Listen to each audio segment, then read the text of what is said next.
Paz, igreja. Amém. Amém. Vamos orar? Amém, Senhor. Glória. Glória. Aguenta com gelo, ó. Delícia, né? Jesus é bom, né? O tempo todo. Aí, Diogo, ó, com gelo já começou a ficar muito bom. Vamos orar? Pai amado, Pai querido, no nome do Senhor Jesus, o Rei e o Senhor de toda glória. Pai, nós agradecemos no dia de hoje, Pai, por estarmos vivos diante de Ti, Senhor. Que a Tua misericórdia nos alcançou no dia de hoje, Senhor. Pai, nós agradecemos, Senhor, pela chuva no dia de hoje, Senhor, que ameniza o calor, Pai. Pai, nós agradecemos todas as chuvas de bênção que o Senhor tem entregado sobre a Tua igreja, Pai. Nós pedimos perdão pelos nossos erros como igreja, Senhor. Que possamos andar diante da Tua verdade, da Tua palavra, Senhor. Que é a Bíblia, que é a nossa fé. Pai, nós cremos no nosso Senhor Jesus. Nós cremos que, por intermédio da obra da cruz, nós fomos salvos, Pai. Nós estávamos longe de Ti, mas pela obra da cruz, nós chegamos ao Senhor. Pai, obrigado. Que hoje, Senhor, eu peço a Ti que Teu Espírito Santo venha falar com a igreja. Usa, Senhor, o Teu servo. Tira, Senhor, tudo aquilo que é do homem. Cancela aquilo que é do homem, Senhor. E faz, Senhor, em nome de Jesus, que cada um possa guardar em seus corações aquilo que veio do alto, aquilo que o Senhor veio ensinar. Em nome do Pai, do Filho e do Espírito Santo. Amém. Amém? Eu quero que você abra sua Bíblia no livro de Gálatas. O livro de Gálatas é uma das cartas do apóstolo Paulo, que está lá no Novo Testamento. Você pode abrir o livro de Gálatas no capítulo 5. Daqui a pouco a gente já vai começar. Primeiro eu preciso explicar o que acontecia em Gálatas para a gente entender o porquê que Paulo foi escrever essa carta aos cristãos. Gálata era uma região que existia, tá? Pelo lado do Mar Mediterrâneo, mais ou menos. Não se diz exatamente onde era essa área, mas que foi implantada uma igreja naquele local. Então já existia ali uma igreja, quando Paulo vai escrever essa carta chamada Carta de Gálatas, e que aquele povo já era convertido. E existiam dois tipos de cristãos dentro dessa igreja. O primeiro cristão era o cristão judaico, aquele que era o judeu. Cadê o copinho que eu guardei aqui? O copinho sumiu? Poxa, arrancaram meu copinho daqui. Alguém pega para mim um copo grande e um pequenininho, que vai servir como exemplo. Você que tirou? Não era para tirar. Pega um pequeno também, por favor. Agora o menorzinho. Então existiam duas classes. Aqui as duas classes, ó. A primeira classe eram os judeus convertidos. Judeus que acreditavam em Jesus Cristo. Tudo bem? Vamos agora aos gentios, que acabou de chegar. Olha lá. Meio opaco, mas é o gentio.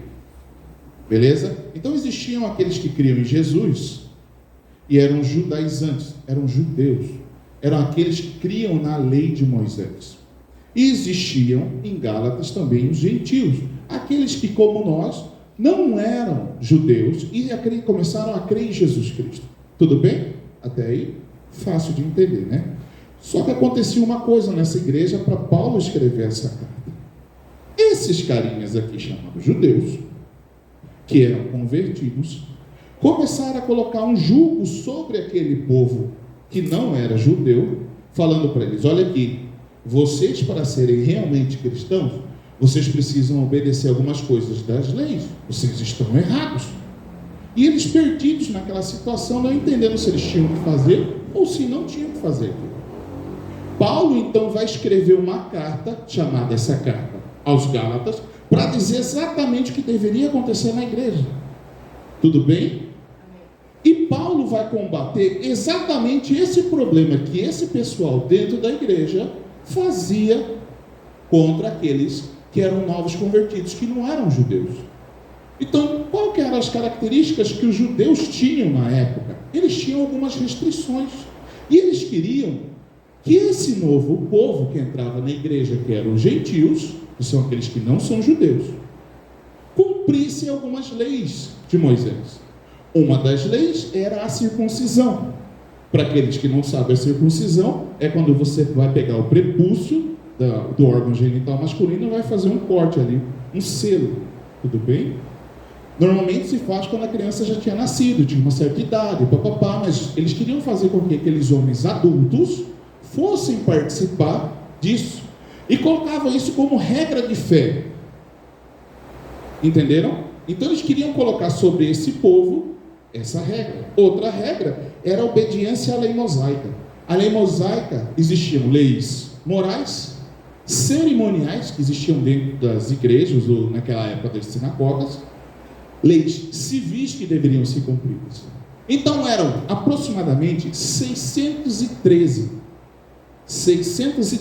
mandamentos para o povo cumprir. Eles queriam colocar sobre esse povo aqui 600 mandamentos para que eles fossem salvos.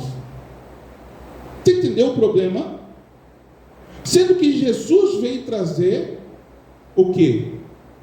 O ministério da graça. Não é pela lei que seremos salvos pela graça em Jesus Cristo. Não é cumprindo o ritual, não é vindo na igreja. Não é fazendo a circuncisão. E eles tinham, além dessas obediências, eles tinham leis de alimentação. Você já ouviu falar que o judeu não come o quê? Porco. Graças a Deus eu posso comer bacon, né? Já pensou se ser convertido e não poder comer bacon? Não, cara, bacon é uma delícia. Olha aqui, olha a situação de tanto comer bacon. Então, querido, Deus nos trouxe para a liberdade. Amém. Então, uma das coisas que eles queriam cair sobre esse povo era: olha aqui, você não pode comer bacon. Ouviu? Ele falou: mas eu não sigo essa regra.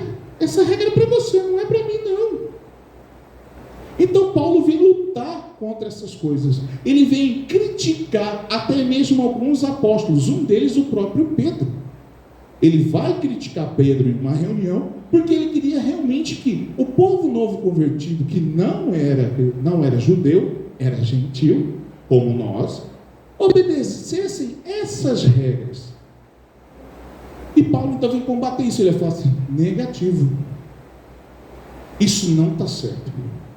O correto é que nós viemos em uma liberdade. Deus nos deu uma independência às leis mosaicas. Deus nos deu uma carta de independência através de Paulo. Esse livro de Gálatas, então, é uma carta de independência às leis mosaicas. Nós não precisamos cumprir as leis mosaicas. Mas uma coisa, eles tinham obediências a dias e festas. Então eles guardavam que dia na semana? O sábado. Guardavam o sábado. Nós guardamos o sábado porque nós não estamos sobre a lei. Então não preciso guardar o sábado porque eu não estou sobre a lei. Eu estou sobre a graça. Se eu estou sobre a graça, eu não preciso mais cumprir leis. Então esse carinha aqui queria colocar o jugo sobre esse outro. Tudo bem? E Paulo vai dizer: irmãos, abre aí então Gálatas 5,13. Olha aí, Gálatas 5,13. Diz o seguinte: porque vós, irmãos, fostes chamados à liberdade, para dar ocasião à carne? Não, né? Então, antes, pelo amor, servi-vos uns aos outros. Paulo nos alerta sobre uma coisa, que o perigo não é isso aqui, ó, não é esse problema de judaização das coisas. Paulo vai alertar que existia algo maior que o ser humano precisava tomar cuidado, que tanto o judeu quanto o gentil precisava tomar cuidado, que era com a sua carne.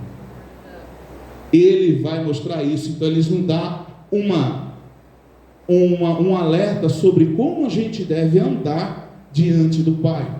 Tudo bem? Amém. Então, ele vai dizer o seguinte: para aqueles que conhecem muito bem como é andar a cavalo, se eu trago a rédea do cavalo mais próximo, o cavalo ele fica até irritado, porque ele não consegue se locomover para onde ele quer, porque ele não consegue ver para onde ele está indo, se ele está né? Com os olhinhos fechados lá, eu esqueci o nome daquilo. Cabresto. Obrigado. Se ele está com cabresto, ele não consegue andar. Agora, quando você solta a rédea, sabe o que ele faz? Ele começa a olhar para todos os lugares, aí ele quer andar para qualquer lugar. Então, Paulo nos alerta sobre isso. Se eu manter a rédea solta da carne, eu vou começar a olhar para todos os lugares, para todas as coisas que eu desejo, que a minha carne deseja. Se eu trouxer a rédea mais perto, então eu vou conseguir no máximo olhar para onde eu quero. Meu foco vai continuar sendo em Jesus Cristo. Amém. Tudo bem? Vamos continuar lendo. Gálatas 5,14, agora o próximo. Pois a lei se cumpre numa só palavra, a saber, amarás o teu próximo como a ti mesmo. Então ele dá uma nova regra, que foi dada por Jesus. Ele disse que todos os cumprimentos se cumprem em duas regras: amarás o teu Deus, acima de todas as coisas, de todo o coração, e depois amar o teu próximo. Se você amar o teu próximo, você não vai praticar nada contra ele, porque você não quer que se pratique contra você. Então toda a lei mosaica, toda a lei que existia não se cumpria, a não ser pela graça. Então eu só vou poder cumprir através do amor. Se eu amar o próximo como eu amo a mim mesmo, eu não vou roubar o próximo, eu não vou trair o próximo. Se eu sou casado e eu amo a minha esposa, então eu não vou trair ela, nem ela vai me trair, porque eu não quero que isso aconteça comigo. Então eu não vou praticar isso. Você está vendo que começa a tudo correr muito bem? Então eu também não vou assaltar o próximo, não vou ser um bandido de roubar o próximo, porque eu também eu não quero ser roubado. Então toda a lei vai se cumprir simplesmente nesse ponto. Só que quem que é esse próximo, né? São todos aqueles que nós conhecemos, que se chega até nós em qualquer momento da nossa vida. Esse é o próximo. Seja o nosso vizinho, seja o irmão da igreja, seja alguém do trabalho, seja alguém da escola. Esse é o próximo. E a gente, será que consegue amar o próximo que às vezes nos persegue? Que é o mais difícil, é a gente amar o nosso inimigo. E isso é um dos propósitos de Paulo, é mostrar que a gente necessita de amar o nosso inimigo. Jesus amou o inimigo dele. Quem somos nós para não amar o nosso? Gálatas 5, 15, 16, 17 diz o seguinte, vamos continuar lendo. Se vós, porém, vos mordeis e devorais uns aos outros, vede que não vos consumais uns aos outros. Ele está dizendo, vocês estão brigando um contra os outros aqui na igreja da Galácia, e não é para ter briga. Olha o nível da briga que existia lá. Quando a igreja se reunia para comer, nós nos reunimos já aqui para comer, não reunimos? Comunhão. Em comunhão. Teve alguém que teve que comer lá fora porque era proibido de entrar aqui? Mas nessa igreja tinha isso. Os judeus antes comiam separado dos gentios. Eles faziam isso.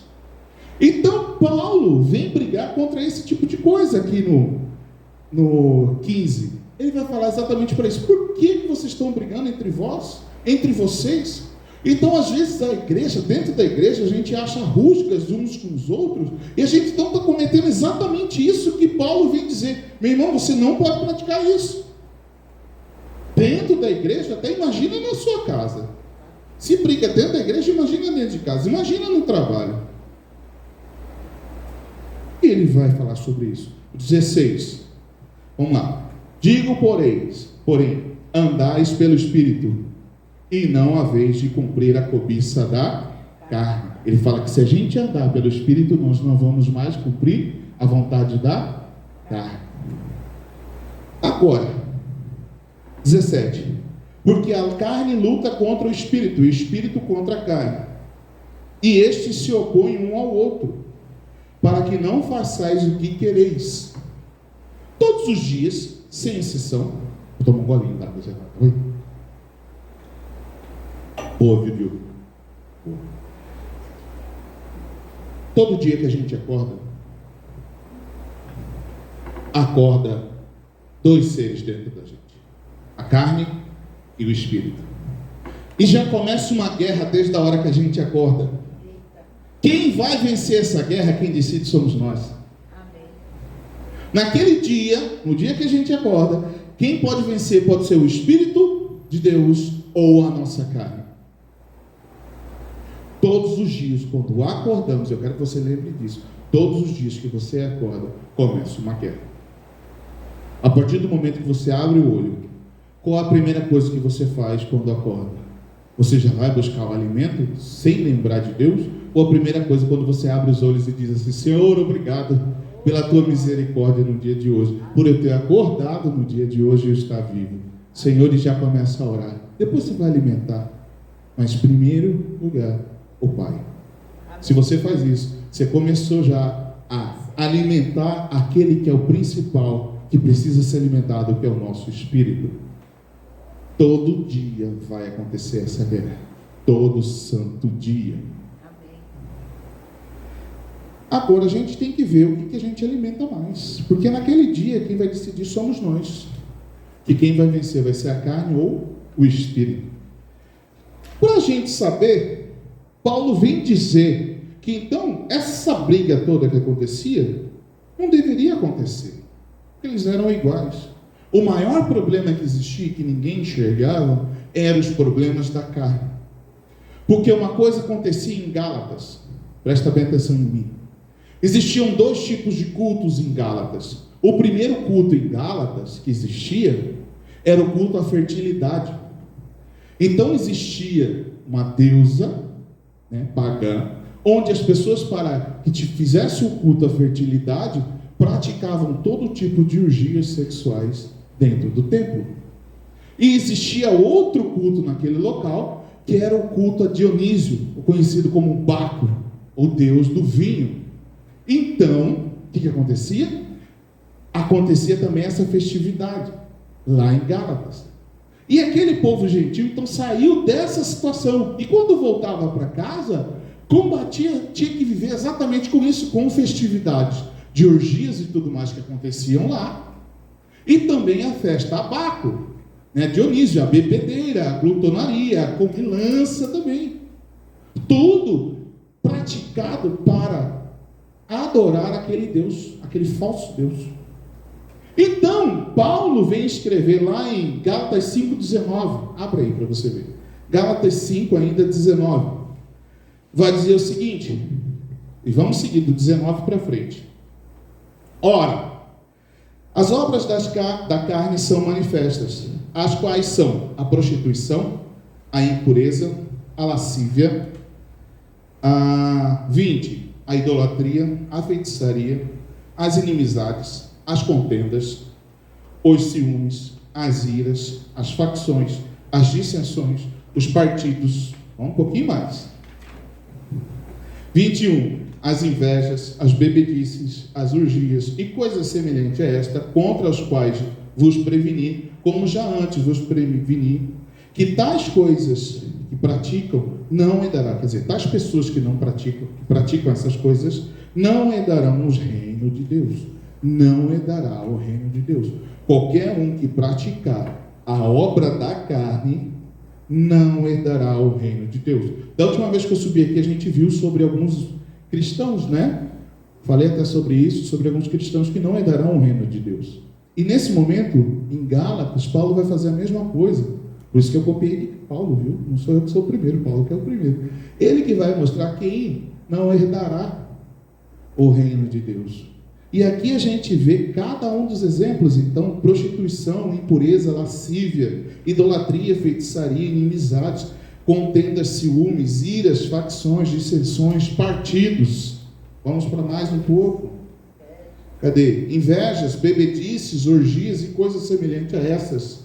Então, qualquer coisa que seja semelhante a isso, que você pratique, sinto te dizer, você não herdará o reino de Deus. E não sou eu, João, que diz, quem diz é a palavra.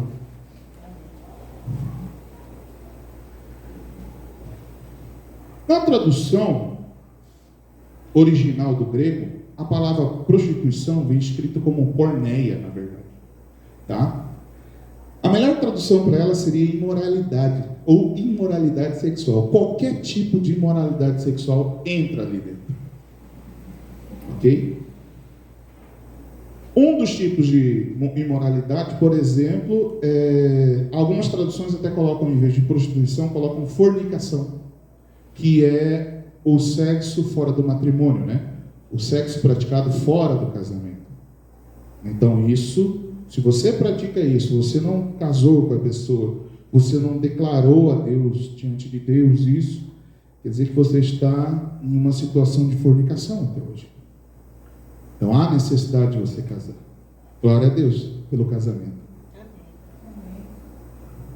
Outra coisa, algumas traduções já colocam isso como um adultério, que é o pecado de pessoas casadas que se relacionam com outras pessoas, né?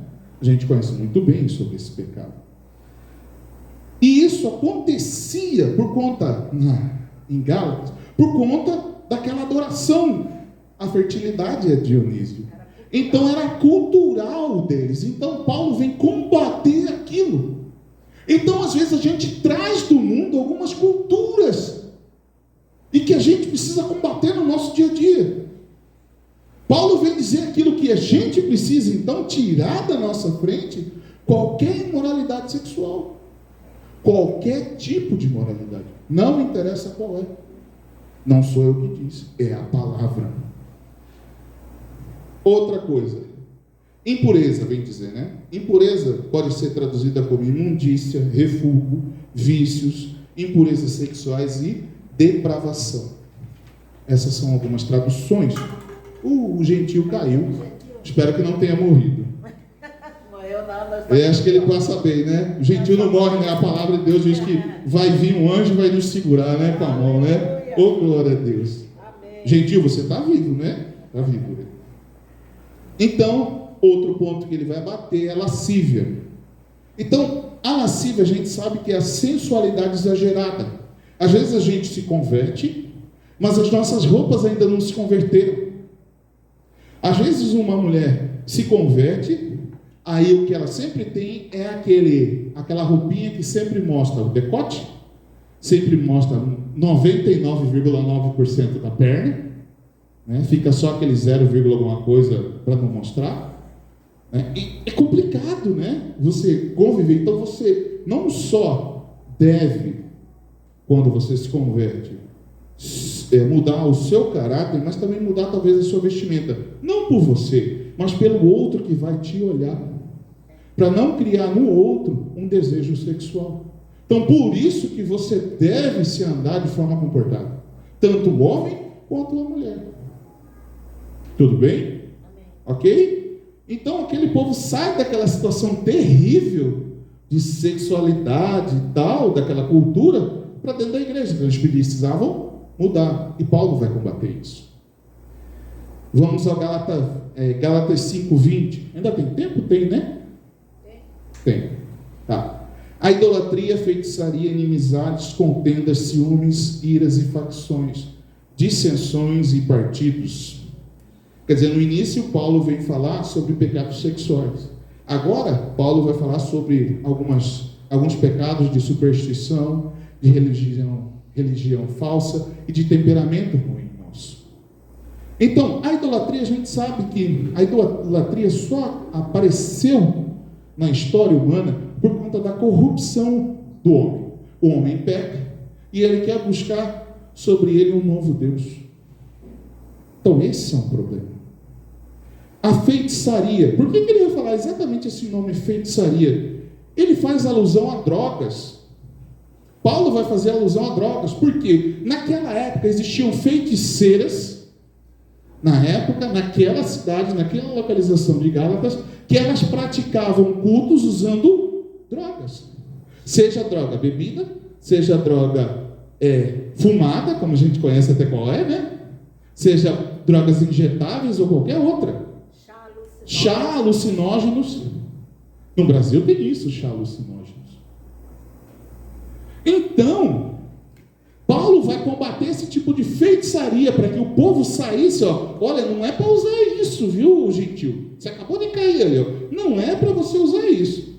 Você não pode andar com as feiticeiras, usando esse tipo de droga. Ó, vem para cá, mas também não é para ser judaizante. Então ele estava numa situação, esse moço aqui estava numa situação bem difícil dentro da igreja. Por isso Paulo vem dizer aquilo que precisava ser tocado. Tudo bem? Inimizades. Há inimizade que às vezes a gente tem inimizade por alguém, né? Quando a gente está no mundo, às vezes tem aquela pessoa que brigou com a gente, ou que fez algo contra a gente, que a gente não consegue nem conviver, nem olhar para a pessoa, né? Então, essa é a modalidade do ódio. A inimizade é a modalidade, é o ódio em ação. Essa emoção é o oposto exato do amor. Porfia tem tradução como desavença, contenda, atitude hostil, discórdia, briga, entre outras coisas. Facções. Isso acontece dentro da igreja e nas nossas vidas? Sim. Então a gente deve evitar qualquer tipo de discussão, de briga e de contenda. É isso que Paulo está dizendo. Que a gente tem que viver em uma paz eterna. Facções, divisões no seio cristão. Às vezes, dentro da igreja existia divisão. Então, ele estava falando exatamente, como que você vai comer, meu amigo? Você tira esse pessoal, bota eles para comer lá do lado de fora, no meio da chuva. Você entendeu? Existia esse tipo de facção. E Paulo vem combater exatamente isso. Isso não pode acontecer dentro da igreja. Por isso que aqui, quando a gente vai fazer qualquer evento que a gente faz, a gente ama todo mundo. Tem gente que não quer vir. Mas tem gente que vem e é uma maravilha. Os bolos da Dani mesmo nem se fala, algum salgado que aparece por aí. É muito bom. Eu agradeço a Deus de ter esse tipo de coisa. Outra coisa que ele vai falar sobre ciúmes. Olha só, uma boa tradução para ciúmes é emulação ou inveja. É foco num desejo intenso pela vantagem pessoal. Essa é a tradução. Com a degradação das realizações e qualidades dos outros. A gente degrada quando a gente tem inveja, porque a gente quer degradar a conquista do outro. Quer diminuir. O exemplo que eu fiquei alegre foi que Graciela, a gente trocou de carro, né? Eu já falei assim, glória a Deus, hoje já tem mais um carro para servir ao Senhor. Eu tenho certeza que ela vai deixar servir. Então, eu agradeço a Deus pela vida de Diogo, da Graciele, dos irmãos que estão aqui. Porque cada um que está aqui é importante. Cada um de vocês. Seja aquele que chegou primeiro ou aquele que chegou por último. Todos são amados em Jesus Cristo. Amém. Nós te amamos como igreja. Amém. Você é bem-vindo aqui. Amém. Outro ponto. Iras, que são raivas, mau temperamento. Sabe a pessoa que é difícil, às vezes, de tolerar pelo mau temperamento? A pessoa que qualquer coisa explode, qualquer coisa está com dificuldade. Oh, meu Deus, eu vou explodir. E briga. Então, a ira, a palavra de Deus diz, irai-vos, mas não pecai-vos. Quer dizer, às vezes a gente vai sentir ira, mas a gente não pode pecar contra o outro. A gente não pode explodir com o outro. Às vezes o que eu faço é, Jesus, 1, 2, 3, 4, 5, 6, 7, 8, 9, 10, 11, 12, até passar. 13, 14, 15, 16, 17, 18, 19, 20. Passou. Glória a Deus. Eu irei, mas eu não pequei. Ok? Então a gente às vezes tem conflitos pessoais, domésticos e dentro da igreja, por conta de se irar, porque às vezes a gente tem, para aqueles que conhecem os 4 temperamentos, aqueles que não conhecem procuram estudar os temperamentos, acho que são 4, né, se não me engano, não sei se eu errei, fleumático, sanguíneo, colérico e o sanguíneo, não lembro qual que é o outro, tá tudo bem. Não há necessidade, não é o nosso foco. Mas a gente tem que aprender a dominar. Por exemplo, eu sou muito colérico, né? Sou colérico? Não, eu sou sanguíneo, eu acho, né? Colérico, hemorrágico. Colérico, quase hemorrágico. Faz alguma coisa contra mim, meu irmão, eu tenho que me segurar assim, eu chego a tremer assim. Jesus, a vontade de responder é grande. Mas eu não posso. Nossa, no trânsito então, falou, bendito do Senhor, né? Outro é a discórdia. Não cai, gentil. Discórdia. A gente sabe muito bem que é discórdia, né? Às vezes a gente tem oposição direta à discórdia, ela causa uma explosão egoísta, né? A gente sempre quer aquilo que a gente quer pra gente. Se não deu certo, a gente fica bravo. Normalmente há pessoas que quando não acontece aquilo que Deus quer, ele fica bravo com Deus. Mas Deus isso, mas Deus aquilo, eu acho que Deus não gosta de mim. E Deus só deu o filho dele, unigênito, para morrer por você. E você está achando que Deus não está olhando para você. Deus só entregou o melhor que ele tinha para você. E você está achando que Deus não está olhando para você, meu querido? Sinto te dizer, Deus entregou só o melhor para você. Amém. Agora existe o tempo dele, o tempo das coisas acontecerem. Amém. 21, vai falar sobre invejas, bebedices, orgias. Vamos falar sobre bebedice. O problema de beber que o cristão tem, muitos cristãos por aí, às vezes tomam um pouquinho de vinho, tomam um pouquinho de cerveja, tomam um pouquinho de alguma coisa. A palavra de Deus é bem específica sobre a quantidade, não é? A palavra de Deus vai dizer que não se embebedeis, não embriagueis. Então muitos vão entender o quê? Então eu posso beber um pouquinho, sem problema, a palavra está dizendo que eu só não posso embriagar. Só que existe um problema que Paulo diz. Paulo diz o seguinte: a partir do momento que você começa a beber, sabe o que acontece com as nossas inibições? O que acontece com a inibição? Ela cai. Nossa inibição vai embora. E o que acontece então? A gente dá espaço para a nossa carne. Esse é o problema. Então Paulo vai alertar isso exatamente para que você não dê espaço à sua carne. Porque as obras da carne já foram ditas e disse que aqueles que praticam a obra da carne não herdarão o reino dos céus. Então evite a bebida. Se você pode não beber, por que você está bebendo? Não dê espaço para a sua carne gritar. É só isso. Eu não sou contra. As pessoas, cada um é livre para fazer aquilo que quiser. Você é livre até para ir para o inferno se quiser. Você é livre. Agora, eu estou te alertando aquilo que Deus trouxe para ser alertado. Não dê espaço à sua carne. Não dê lugar à sua carne. Então evite a bebida. Glutonaria. Que indica, a tradução melhor de glutonaria seria festivos ou cortejo festivo, em honra a tal do deus Dionísio, que eu já falei um pouquinho sobre ele. Então existia essa festividade, algumas vezes no ano, e eles tinham que praticar tudo que é excesso, seja o excesso na bebida, seja o excesso na droga, seja o excesso no sexo, e era sexo não convencional, não era só homem com mulher, era homem com homem, mulher com mulher, cachorro no meio devia aparecer também, não sei o que, alguma coisa acontecia, é terrível, são abominações que aconteciam sobre aquele lugar. E Deus vai falar, você não pode andar sobre isso. Vamos ver o que Deus diz para a gente que a gente pode? Vamos lá, Gálatas 5:22. Abre. Glória a Deus. Gálatas 5:22 vai dizer: mas o fruto do Espírito é o amor, o gozo, a paz, a longanimidade, a benignidade, a bondade, a fidelidade. Vamos continuando. É que eu já chego lá. A mansidão, o domínio próprio. Contra essas coisas não há lei. Contra aquilo que é característica de Deus, não há lei. A primeira delas é o amor, que é um desejo intenso de agradar a Deus. Então, você quer conhecer o verdadeiro amor? Agrade a Deus. Você realmente vai conhecer o que é o verdadeiro amor. Traduzido para o português, significa graça. Amor, que vinha do... Amor não, alegria, né? O amor, ele é o cumprimento da lei.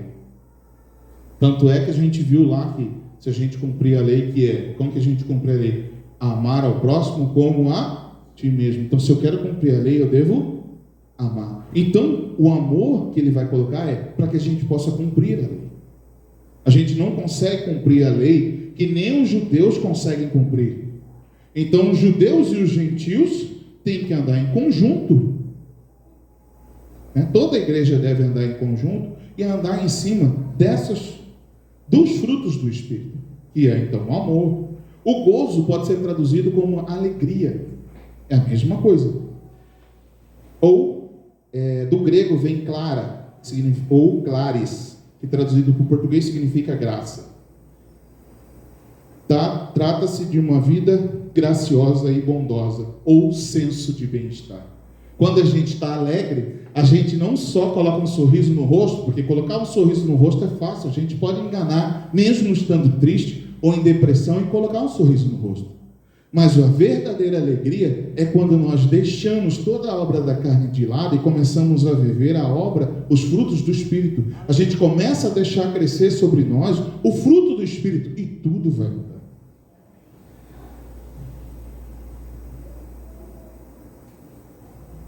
Por exemplo, se há pessoas que sofrem de depressão aqui, a melhor coisa que você pode fazer não é só tomar medicação, mas sim buscar a presença de Deus. Amém. É buscar intimidade com o próprio Deus.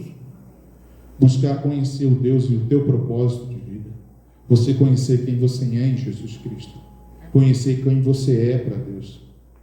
Não é quem você é para você. Que a gente tem nossos conflitos conosco mesmo, com o outro, com os parentes dentro de casa, com os irmãos na igreja. Temos conflito com todo mundo. E a alegria só vem quando a gente consegue viver diante da palavra de Deus, diante da obra da cruz. Se a gente consegue viver pela fé diante de Jesus Cristo. É a única forma de você ser feliz. A felicidade só vai vir através de Jesus Cristo. Não vai vir por outro modo. A paz, a queda do homem no pecado destruiu e ainda destrói a paz. A paz com Deus, com os outros homens e com o próprio ser. Quando a gente vive em pecado e vive errado, vive pelo mundo, a gente não tem paz nem mesmo conosco mesmo. Eu me lembro que quando eu não era convertido, eu me exigia muito de mim mesmo. Eu achava que eu não era nada e nem ninguém. E que eu não prestava para nada, porque quem me dizia isso era o próprio Satanás. E quando eu me converti, eu entendi quem eu sou em Jesus Cristo. Aleluia. Eu coloquei que eu sei que o maior título que eu posso ter na minha vida não é nenhum, a não ser Filho do Deus Altíssimo. Glória a Deus. E você que se converteu, você tem esse mesmo título. Amém. Filho do Deus Altíssimo. Elevando, você é filho de Deus Altíssimo. Amém. Diogo, você é filho de Deus Altíssimo. Aleluia. Admilson, Graciele, Dani, todos somos. Jéssica, filha do Deus Altíssimo, viu, Jéssica? Aleluia. Filha do Deus Altíssimo. Glória a Deus. Olha que maravilha. Deus te chamou para isso. Isso vai nos trazer paz. Paz conosco mesmo, paz com os outros. Aquele que consegue conviver, na verdade, você só consegue conviver com o próximo se você tem o Espírito Santo. Se você começa a praticar e ter os frutos do Espírito. Próximo fruto do Espírito, longanimidade. Quando essa qualidade é colocada diante de Deus, né? Que Deus usa isso, ele é longâmino, significa que ele tolera, mesmo pacientemente, todos os nossos pecados e as nossas iniquidades. Deus tolera. Porque se ele fosse usar de sua ira contra nós, não ia sobrar nada. Não é verdade? Não ia nos sobrar nada. Nós seríamos fulminados se a ira de Deus se aplacasse sobre nós. Mas Deus, porque ele é longâmino, quer dizer, ele tolera muita coisa. Ele não briga, ele não xinga, ele não faz nada contra o outro, mesmo quando alguém faz alguma coisa contra ele. E a gente se espera do cristão a mesma coisa. Se espera do cristão que ele seja bondoso, que ele seja longâmino em se irar, que mesmo que alguém faça algo contra você, você tenha paciência e bondade com aquele irmão. Você tenha a vontade de falar assim: ô irmão, perdão. Eu me lembro um dia que o Espírito Santo, agora eu vou até falar do seu Chiquinho, do seu Francisco, Seu Francisco era um homem de Deus, graças a Deus, já está na glória do Senhor. E seu Francisco era um homem muito usado, e ele tinha diabetes, né? Ele chegou a ficar cego, né? Então a gente tinha que se apresentar diante do seu Francisco e falando o nome, senão ele não ia lembrar quem era. O seu Francisco, antes de partir, uma certa vez ele fez aula comigo, né? E eu dando aula na igreja, e eu vi um trabalho assim meio estranho, mal feito, e eu olhei para aquele trabalho e ri. Irmão, eu não sabia que ele tinha feito o trabalho, era o seu Francisco. Meu amigo, o Espírito Santo mas me moeu, mas me deu porrada, mas me bateu como se não houvesse amanhã. Eu falei, meu Deus, olha, sabe um homem envergonhado que queria enfiar a cara debaixo da terra ou entrar dentro da terra pela vergonha do que tinha feito? Ainda mais com o seu Francisco, que a gente amava demais, não é não, Diogo? A gente sempre amou demais o seu Francisco. Ele era um pai, um vozinho para todo mundo na igreja. Conhecedor da palavra, um homem de Deus, vivia em oração. Meu irmão, não dava a palavra para o seu Francisco orar, você esperava 1 hora de oração, se você desse para ele esperar. O seu Francisco era um pouquinho dele era 1 hora de oração, meu irmão. Só Jesus na causa, você esperar aquilo. Você ficava envergonhado que um pouquinho dele era 1 hora.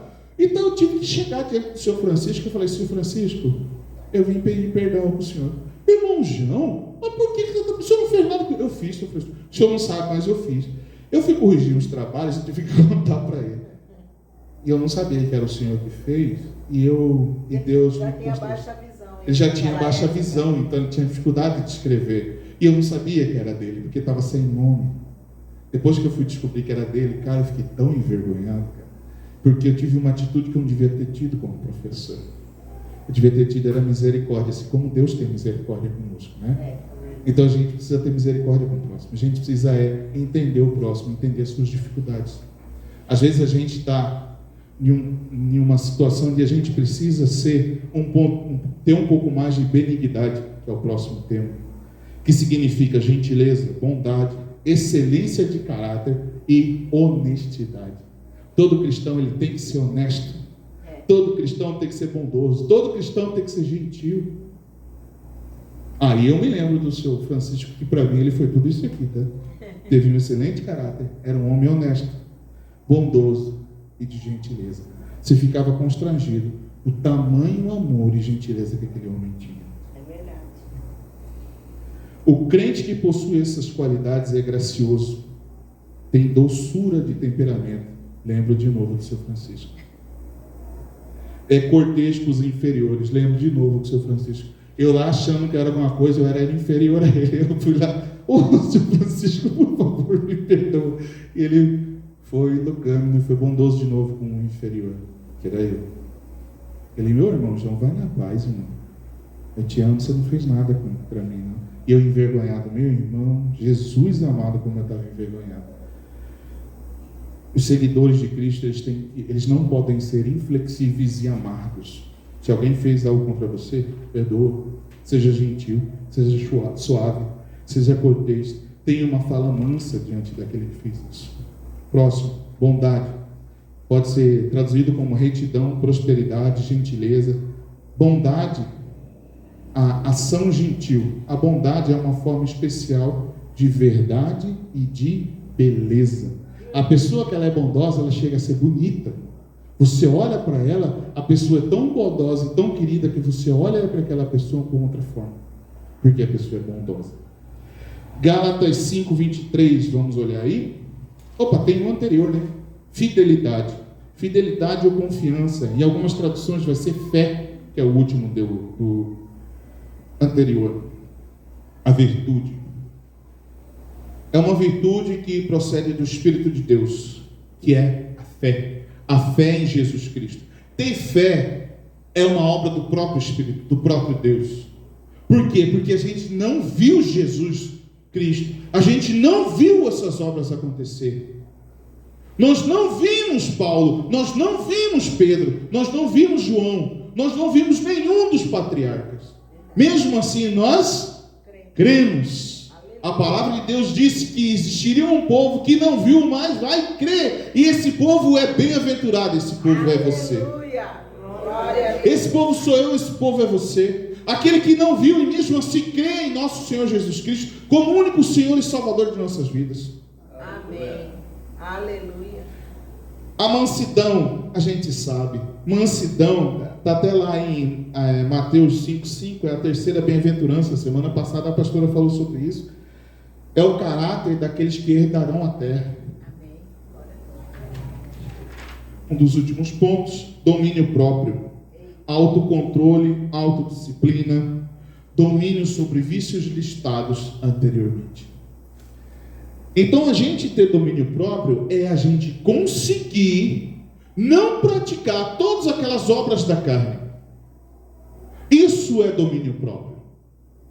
Você conseguir não pecar por decisão sua, isso é domínio. E a gente tem que ser disciplinado, porque a gente não consegue não pecar se não estiver diante de Deus. Eu digo que uma vez me foi perguntado assim, João, qual que é o segredo para andar sem pecado ou diante de Deus? Eu falo, cara, não tem segredo, porque você sempre vai pecar. O segredo é andar diante de Deus, é andar em comunhão com Deus, é ter intimidade com Deus, é conhecer a sua palavra. Amém. Esse é o segredo para você se manter fora do pecado. É ter intimidade com Deus, é conhecer Deus de manhã, de tarde e de noite. A palavra de Deus diz que aqueles que meditam de dia e de noite. A gente deve meditar na palavra de Deus, dia e noite. E ele ainda diz que são 2 horários, olha que maravilha. Não só não é só de manhã não. Vai de manhã quando você acorda e antes de dormir, não. Dá uma estudada na palavra, para já se preparar. Talvez você sonhe até com o céu, você seja arrebatado. Logo depois de uma grande, bela oração, um grande, bom estudo da palavra. Por fim, vamos encerrar lendo Gálatas 5, 24 e 25. Abre aí a sua Bíblia, para quem já está em Gálatas 5, 24 e 25. Diz o seguinte: os que são de Jesus Cristo crucificaram a carne com as suas paixões e concupiscência. E vivemos pelo Espírito, andamos também pelo Espírito. Então devemos crucificar a nossa carne e andar diante do Espírito. Então andar diante do Espírito é sermos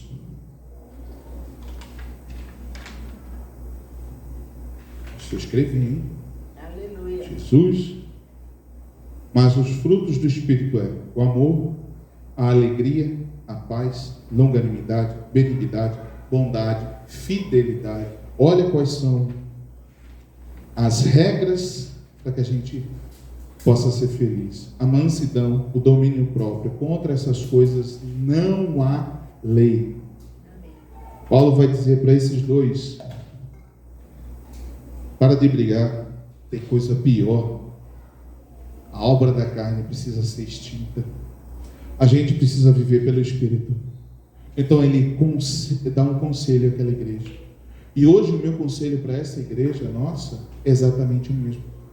A gente precisa abandonar nossas obras da carne e viver as obras do Espírito, os frutos do Espírito. Ganhar sobre nós os frutos do Espírito. Vai ser fácil? Não. Nós precisamos nos dedicar. O reino dos céus, ele é conquistado através de esforço. A gente vai se esforçar para chegar lá. Eu não quero, o dia que Jesus Cristo voltar, isso vai acontecer. Ele olha para mim e fala: não vos conheço, aparta daqui, vai para o lado que é o lago de fogo. Eu não quero ouvir isso. Eu busco todos os dias exatamente me aproximar de Deus, porque eu tenho temor, porque aquele que conhece muito, muito vai ser cobrado. E vocês já conhecem a Cristo, todos, sem exceção. Você será cobrado. E que nós possamos caminhar diante de Deus, Pai, Filho e Espírito Santo. Amém? Essa foi a palavra de hoje. Gostaria só de orar rapidinho antes da pastora encerrar. Pai amado, Pai querido, no nome do Senhor Jesus, o Rei e Senhor de toda a glória. Obrigado, Senhor, pela palavra. Obrigado, Senhor, pela exortação. Obrigado, Senhor, pelo ensino, Senhor. Obrigado porque nós entendemos a carta, Pai, de Paulo a Gálatas e vamos aplicar em nossas vidas e em nossa igreja, Pai. Pai, em nome de Jesus, nos auxilia, Senhor, no dia de amanhã, Senhor, a vencer a guerra entre a carne e o Espírito. Que o Espírito possa vencer, Senhor. Que nós possamos alimentar durante toda essa semana, Senhor, em nome de Jesus, o Teu Espírito, com a Tua palavra e a Tua presença. E em nome do Pai, do Filho e do Espírito Santo. Amém. Glória